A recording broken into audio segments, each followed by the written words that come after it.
할렐루야. 다 같이 주하게 맞춰 묵도하심으로 수요 예배를 시작하겠습니다.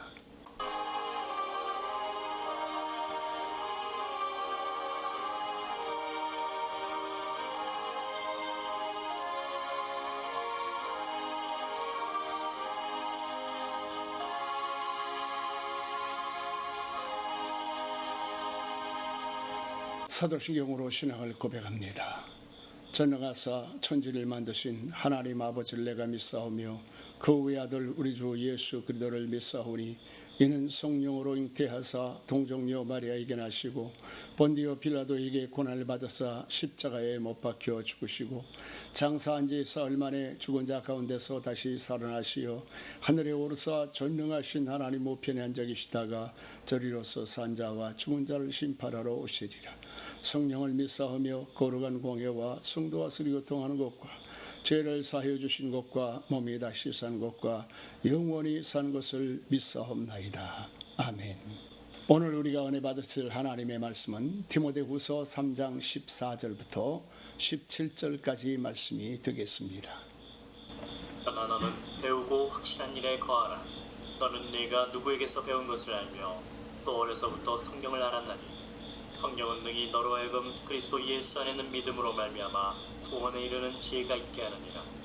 모든 성경은 하나님의 감동으로 된 것으로 교훈과 책망과 바르게 함과 의로 교육하기에 유익하니 이는 하나님의 사람으로 온전하게 하며 모든 선한 일을 행할 능력을 갖추게 하려니라. 아멘. 할렐루야. 사랑하는 성도 여러분, 하나님의 은혜와 평안이 여러분 모두에게 함께 하시기를 바랍니다. 이소부와의 당나귀를 팔러 가는 아버지와 아들의 이야기가 있습니다. 어느 날 아버지와 아들이 시장에 당나귀를 팔러 가다가 우물 곁을 지나가게 됐는데 우물 곁에 있던 아낙네들이 하는 이야기가 이렇게 길마다 비가 온 후에 질척한데 왜 당나귀를 타고 가지 않고 끌고 가는지 이해가 할 수 없네 라고 하는 이야기를 듣게 되었습니다. 그러자 그 말이 마음에 걸린 아버지는 아들을 당나귀에 태우고 가게 됐는데 얼마 가지 않아서 노인들을 만나게 되었습니다. 노인들은 이 모습을 보면서 나이든 아버지가 당나귀 고삐를 끌고 가고 어린 아들이 당나귀를 타고 가다니 하면서 혀를 끌끌 차는 일이 또 마음에 걸려가지고 아들을 고삐를 주게 하고 아버지가 당나귀를 타고 가게 됐습니다. 그리고 길 가는데 한 여인이 아이를 품에 안고 오고 있었습니다. 여인이 그 모습을 보더니 세상에 저렇게 비정한 아버지가 어디 있어 하고 눈을 흘기며 지나갑니다. 그 모습이 또 마음에 걸린 아버지는 아들과 함께 당나귀를 타고 마을에 도착을 하게 됐습니다. 땀을 뻘뻘 흘리고 지쳐가지고 힘이 없는 당나귀를 보면서 마을 앞에 있던 청년들이 세상에 저 조그만 당나귀에 두 사람이나 올라탔단 말이야. 참 우리 같으면 당나귀를 차라리 메고 가겠구만. 비웃듯이 이야기를 했습니다. 그러자 이 아버지는 또 그게 마음에 걸려가지고 아들과 함께 긴 장대에다가 당나귀를 매달아 개울길을 건너다가 당나귀를 빠뜨려 죽게 만들었다고 하는 내용입니다. 무엇을 이야기합니까? 이소본 이야기를 통해서 이 사람 저 사람 이야기에 따라서 움직이는 귀가 얇은 사람들을 깨우치기 위해서 만들어낸 이야기입니다.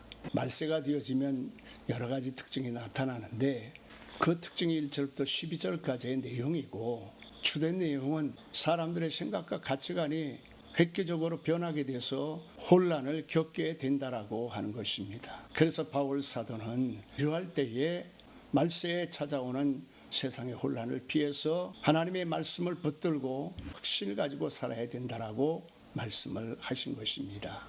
말세라고 하는 것은 영어로 테러블 타임이라 하드 타임이라 혹은 타임 오브 스트레스라 이렇게 이야기를 합니다. 이 말의 뜻이 무엇이냐면 말세가 되면 살기 어려운 시대가 다가오고 끔찍한 일들이 일어나며 스트레스가 대단히 높아질 것이라고 예언하고 있는 것입니다. 오늘 우리가 살고 있는 시대가 바로 말세의 시대가 아니겠습니까? 그러면 말세는 어떤 마음을 가지고 살아야 되겠습니까? 첫째로 성경을 배우고 말씀에 대한 확신을 가지고 살아야 됩니다. 말세가 되어지면 사람들이 마음이 완악해지고 강팍해지게 됩니다. 그리고 무정한 세상이 되어집니다. 그러면서 사람들의 생각과 가치관이 급격하게 변하게 됩니다. 지금 온 세상이 빛의 속도로 변화가 되어져 가면서 사람들이 혼란을 겪고 있는데 전통적인 가치가 무너지면서 선악의 개념도 흔들리고 있습니다. 교회는 세상의 정보에게 박해를 받는 일이 도처에서 일어나고 있고 이단들이 성경을 빙자하여 교묘하게 파고들어 성도들을 혼란스럽게 만듭니다. 그래서 말세가 되면 4절 말씀에 보니까 그들 중에서 남의 집에 숨어들어서 어리석은 여자를 미혹하는 사람과 같이 사람들을 욕심에 빠뜨려서 죄를 짓게 만들고 성경 말씀을 가르친다고 배우지만 끝내 진리에 이르지 못하게 될 것이라고 경고하고 있습니다.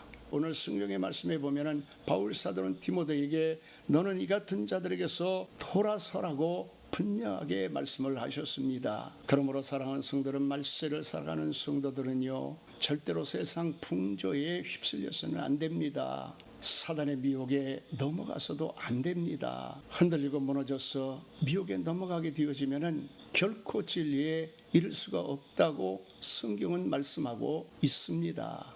오히려 사단에게 도적질하고 죽이고 멸망을 당할 뿐입니다. 그러므로 오늘 성경 말씀에는 그럴수록 디모데처럼 어머니 유니게와 외조모 로이스에게 배운 말씀을 기억해야 된다고 하셨습니다. 사랑하는 성도 여러분, 말세에는 외롭기 때문에 사람들에게 미혹을 당하기가 쉽습니다. 잘못하면 흔들릴 수가 있습니다. 유혹을 받을 수가 있습니다. 그러므로 사랑하는 성도 여러분, 말세를 살아가는 저와 여러분은 하나님의 교회와 비밀 없이 교통하며 이럴 때일수록 궁금한 것은 목사님에게 물어보아서 함께 기도하며 승리하는 여러분들이 되어주시기를 예수님의 이름으로 간절히 당부합니다. 둘째로 말세는 하나님의 말씀을 통해서 예수 그리스도를 만나야 되고 구원을 받아야 되는 것입니다. 우리가 성경 말씀을 항상 배우고 익히고 그 말씀 묵상하고 살아야 되는 이유가 어디에 있습니까? 그것은 바로 그곳에서 예수 그리스도를 만날 수가 있고 믿음을 통해서 구원에 이르는 지혜를 얻을 수가 있기 때문입니다. 그래서 D.L. 무디 목사님은 성경을 읽는 자치고 예수를 만나지 못하는 사람이 없고 예수님을 만난 사람 치고 구원의 확신을 가지고 살아가지 못하는 사람은 없다라고 이야기를 했습니다. 오늘 가만히 보면 사람들은 성경을 읽지 않고 예수를 잘 믿으려고 하기도 하고 또 성경에 관심 있는 사람들은 성경 속에서 예수 그리스도를 만나는 일보다 성경 자체에 대한 지식을 얻는 일에 관심이 많습니다. 그래서 이단들은 성경을 통째로 읽지 못하게 합니다. 인터넷이나 책이나 다른 목사님의 설교를 통해서 폭넓게 성경을 공부하는 것을 두려워합니다. 오직 저들은 성경 구절 몇몇 구절을 이리 엮고 저리 엮어서 사람들을 세뇌를 시켜서 예수가 아닌 교주들이 메시아나 메시아의 대역이라는 결론으로 끌고 가고 성경이 무슨 비밀인가처럼 그것을 하는 것이 무슨 큰 비밀인 것처럼 이야기를 하면서 교회와 목사님들을 비난을 합니다. 그러나 영적으로 깨어있는 사람들은 단번에 그 의도를 간파하지만 그러나 오늘 성경 말씀처럼 어리석은 사람들은 그 이야기에 재미를 느끼게 되고 허황된 우월감을 느끼게 되어지고 이단의 교리에 말려 들어가게 되어져 있습니다. 사랑하는 성도 여러분, 성경 공부도 중요하지만 성경 공부보다 성경을 열심히 읽으세요. 성경을 통째로 잡수셔야 됩니다. 그래서 성경을 읽다가 예수님을 만나고 여러분의 영혼에 한량없는 기쁨이 찾아오게 될 것입니다. 사랑하는 성도 여러분, 말세가 되면 혼란스러운 세상이 찾아오게 되어지고 성도들은 그 속에서 지금까지 내가 믿어왔던 것이 잘못된 일일까?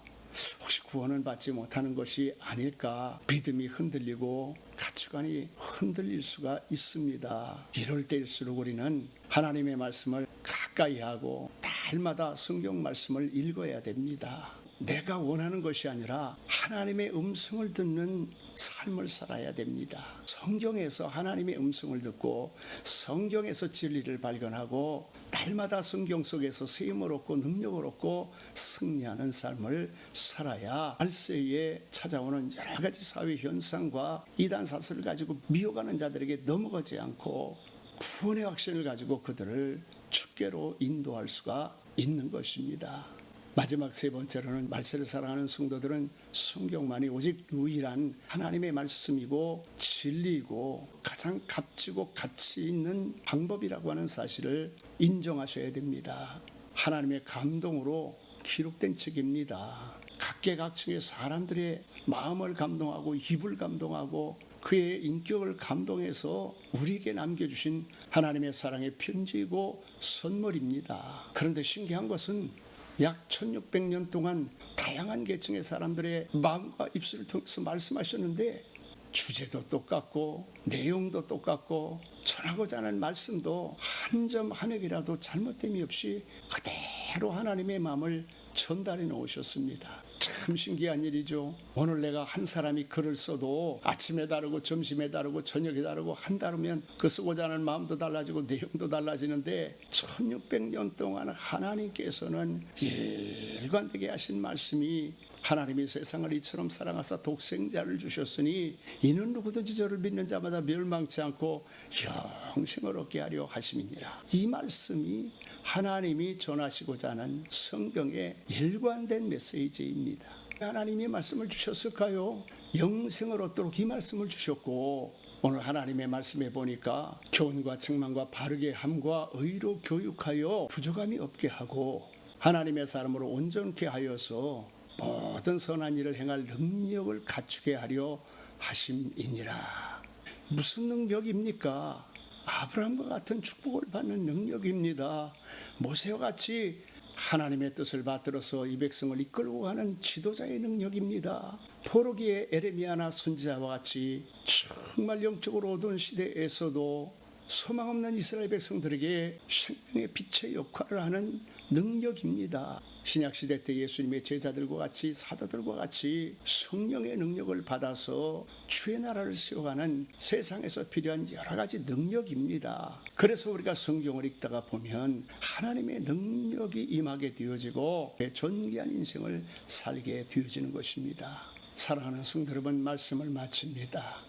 마지막 때 세상을 살아가는 우리 성도들이 이 세상의 혼란의 소용돌이 속에 빠져들어가지 않고 세상에서 승리하며 하나님의 영광 돌리며 살아갈 수 있는지에 대해서 주신 응답의 말씀입니다. 그 정답은 무엇입니까? 하나님의 말씀 외에는 진리가 없습니다. 이 말씀을 붙들고 흔들리지 말고 믿음으로 살아가야 된다라고 하는 것입니다. 바라기는 사랑하는 성도 여러분 모두가 오늘 주신 말씀 붙들고 승리하게 되어주시기를 예수님의 이름으로 간절히 축원합니다. 아멘. 다 같이 오늘 말씀을 생각하고 잠시 하나님 앞에 기도하겠습니다. 할렐루야. 살아계신 하나님 아버지 감사합니다.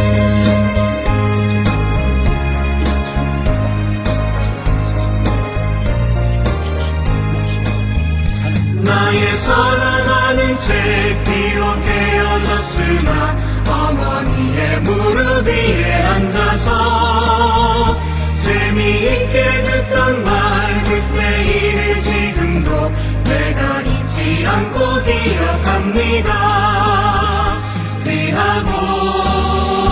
귀하다 우리 어머니가 들려주시던 재미있게 듣던 말 이 책 중에 있으니 이 성경 심히 사랑합니다.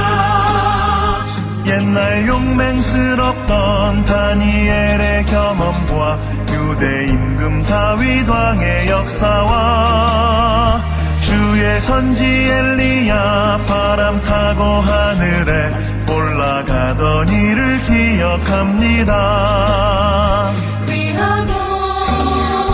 귀하다 우리 어머니가 들려주시던 재미있게 듣던 말 이 책 중에 있으니 이 성경 심히 사랑합니다.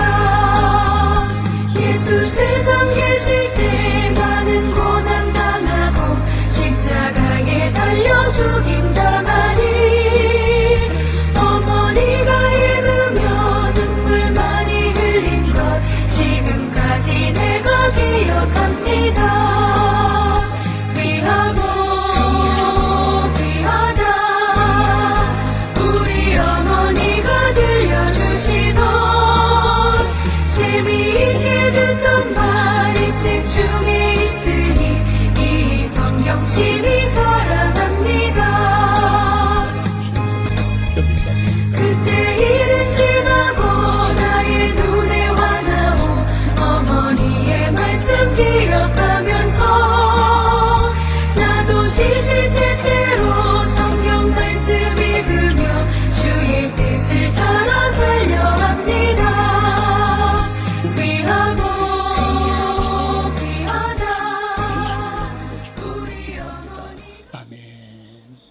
교회 소식을 말씀을 드리겠습니다.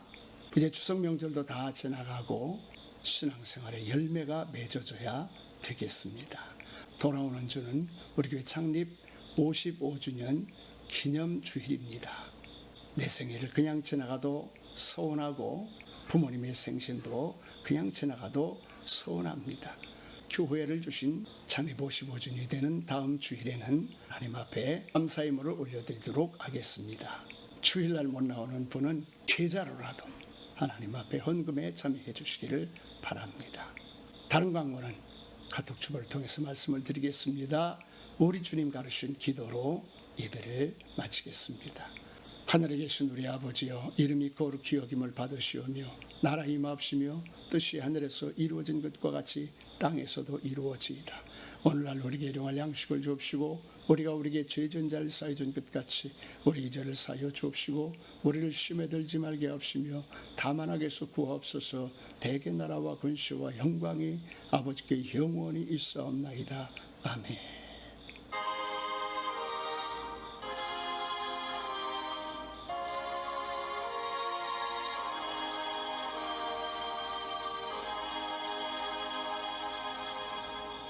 할렐루야. 하나님 여러분을 사랑하십니다. 주일에 뵙겠습니다. 주일에 뵙겠습니다. 주일에 뵙겠습니다.